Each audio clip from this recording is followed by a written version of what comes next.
प्रधानमंत्री नरेंद्र मोदी और गृह मंत्री अमित शाह को बॉक्सर मैरी कॉम ने ट्वीट करके कहा कि मेरा स्टेट जल रहा है। पिछले दिनों मणिपुर में हुए हिंसा से देश में काफी बवाल मचा हुआ है।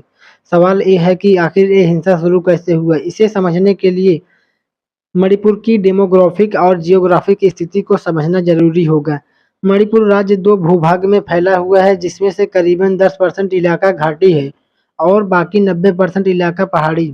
मणिपुर में मुख्य रूप से तीन समुदाय रहती हैं, नागा और कुकी, जो कि आदिवासी समुदाय कहलाती हैं। जबकि तीसरी जो मैतेई समुदाय है वो गैर आदिवासी समुदाय है। मैतेई हिंदू हैं, जबकि नागा और कुकी ज्यादातर ईसाई और मुसलमान हैं। अब सवाल उठता है कि आखिर बवाल किस बात पर है। इसे कब्जे की जंग भी कह सकते हैं। दरअसल यहाँ पर जो मैतेई समुदाय है उसकी दो बड़ी दलीलें हैं।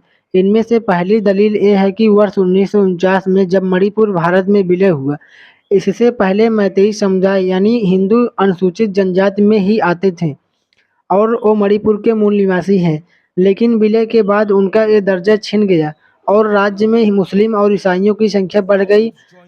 मैतेई समुदाय की जो आबादी 1951 में 69% हुआ करती थी, वो 2011 में घटकर 44% रह गई। इसके अलावा मणिपुर में एक कानून है जिसके तहत पहाड़ी इलाकों में सिर्फ अनुसूचित जनजाति यानी एसटी दर्जा प्राप्त करने वाले ही लोग रह सकते हैं। मैतेई समुदाय को अनुसूचित जनजाति का दर्जा न मिलने की वजह से वो पहाड़ों पर नहीं बस सकते हैं, जबकि नागा और कुकी समुदाय वाले लोग चाहे तो घाटी वाले इलाकों में जाकर बस सकते हैं। मैतेई, नागा और कुकी के बीच विवाद की यही असली वजह है। इसलिए मैतेई समुदाय ने खुद को भी अनुसूचित जनजाति एसटी का दर्जा देने की मांग की है, जिसको लेकर मणिपुर हाई कोर्ट के acting chief justice MV Muralidharan ने एक आदेश पारित किया था। इस आदेश में हाई कोर्ट ने राज्य सरकार को मैतेई समुदाय को अनुसूचित जनजाति एसटी का दर्जा दिए जाने पर विचार करने के लिए कहा था। मैतेई समुदाय को एसटी का दर्जा मांग कराने वाली संगठन का कहना है कि यह सिर्फ नौकरियों और शैक्षणिक संस्थानों में आरक्षण का मुद्दा नहीं है, बल्कि ये पैतृक जमीनी सांस्कृतिक और पहचान का मसला है। संगठन का कहना है कि मैतेई समुदाय को म्यांमार और आसपास के राज्यों से आने वाले घुसपैठ से खतरा है। दूसरी ओर ऑल मणिपुर ट्राइबल यूनियन का कहना है कि मैतेई समुदाय को अनुसूचित जनजाति का दर्जा कैसे दिया जा सकता है।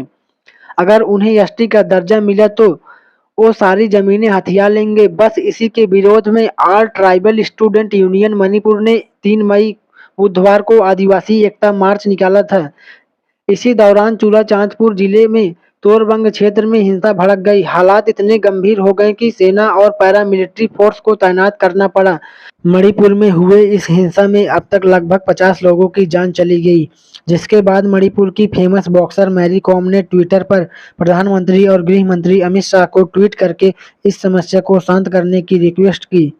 जिसके बाद हिंसा की गंभीरता को देखते हुए गृह मंत्री अमित शाह ने गुरुवार को मणिपुर के सीएम एन बीरेन सिंह से बात की और राज्य की स्थिति का जायजा लिया।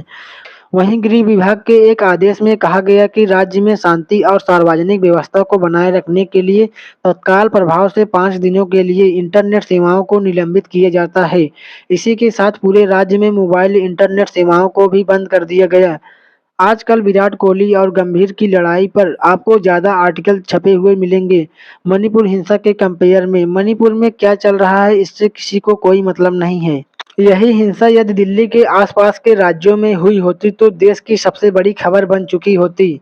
अब तक सारे न्यूज चैनल के रिपोर्टर वहां तैनात हो चुके होते और आप लाइव टेलीकास्ट दिन भर देखते हैं। लेकिन मणिपुर दिल्ली से बहुत दूर है, इसलिए इसके बारे में रिपोर्टिंग बहुत कम हो रही है।